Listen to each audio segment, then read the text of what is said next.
Yo,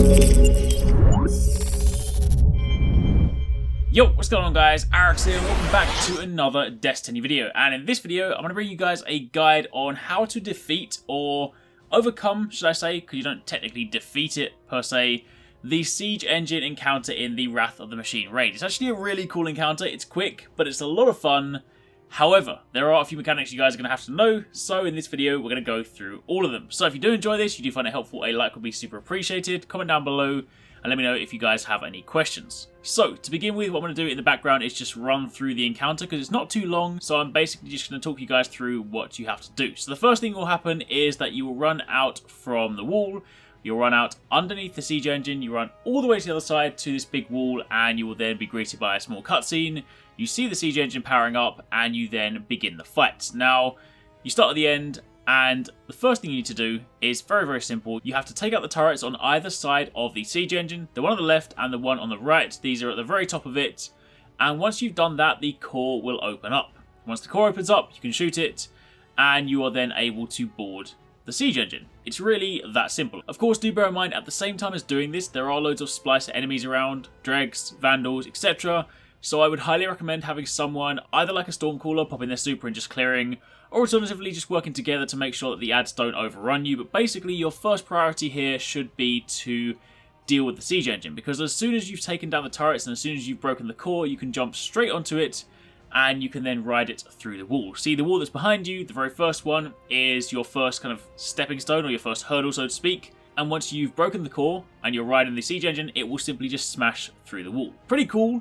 It's really cool to basically be able to surf this thing, but as soon as it's broken through the wall, it will then speed up a little bit and you then jump off, and it will basically remain shortly after the wall. It's broken down and it's not going any further. So again, you work your way to the very end where there's another wall, and this time, this is where the kind of slightly more complicated side of this encounter begins. A dropship will come in and it will drop 3 different parts: a drive shaft, a warhead, and an engine block.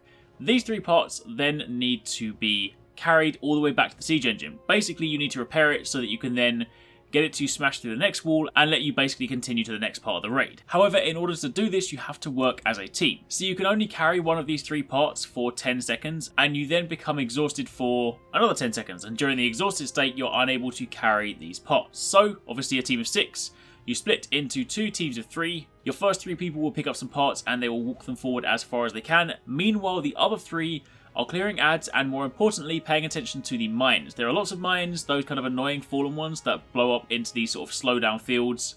So it'll make it a hell of a lot harder to walk through those with parts, because of course you're already walking quite slowly because you're encumbered. So the team that aren't carrying things are focusing on clearing mines and clearing enemies. Meanwhile, the other guys are carrying the parts. Of course, once you get exhausted and you drop the parts, then you rotate roles. So the other guys pick up the parts, carry on moving them. Meanwhile, you are then there to clear ads. Now, of course, whilst holding these parts, you can't jump. So the only way you're going to get them onto the Siege Engine is by going up the ramp. However, during this time, about midway down, you'll get a message to say that Mexis has locked down the Siege Engine. He's then basically raised the ramp. So what you then need to do is you can leave the parts where they are. You then want to run and jump onto the Siege Engine, work your way up the ramp at the back, and kill Mexis. He's not that strong. He's basically just a kind of named slightly stronger Vandal or a Captain. So put some damage onto him, kill him, and then once you've done that, the Siege Engine will then open back up. The ramp will lower, so you can then jump back down, grab the parts, and continue moving them up to the Siege Engine. Now, bear in mind that you do still need to do this relatively swiftly, because all while the Siege Engine has a kind of broken down core, then it's basically going into meltdown mode. So if you leave it for too long, it will explode, and of course your entire team will wipe. But get all 3 parts onto the Siege Engine, and you can then basically plug them into their respective parts, and then you are pretty much done. The engine block goes at the very back left of the Siege Engine. The warhead goes in the middle on the right hand walkway, and the drive shaft goes at the front right, assuming you are kind of using directions as if you are going up the ramp.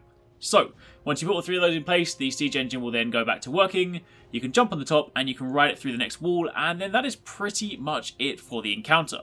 After that, you then want to jump off and you want to sprint, and I mean you need to sprint down the ramp, because the Siege Engine will then break down again and it'll start sliding down the ramp, and if you wait too long, it will kill you. You jump off the edge, you drop down, jump onto this kind of rocky area there, and there are 2 chests, so you can go there, grab some loot, and that's basically the end of the encounter. It's really that simple. It's not a difficult thing to do, it's a lot of fun, but the main difficulties you'll have with this are simply ad management. staying on top of those dregs, staying on top of those vandals, making sure that you don't get overrun, and of course making sure that you can get the parts to them in time. So mines will slow you down, deal with them, enemies will mess you up, deal with them, and Mexes of course needs to be killed so that you can lower the platform again. Besides that, there's really not much else to it. So hopefully you guys enjoyed the video, hopefully you found it helpful. If you guys have any more questions, let me know down below, but for the time being, that is how you overcome the Siege Engine encounter in the Wrath of the Machine raid. Thank you for watching, take it easy, catch you next time, peace out.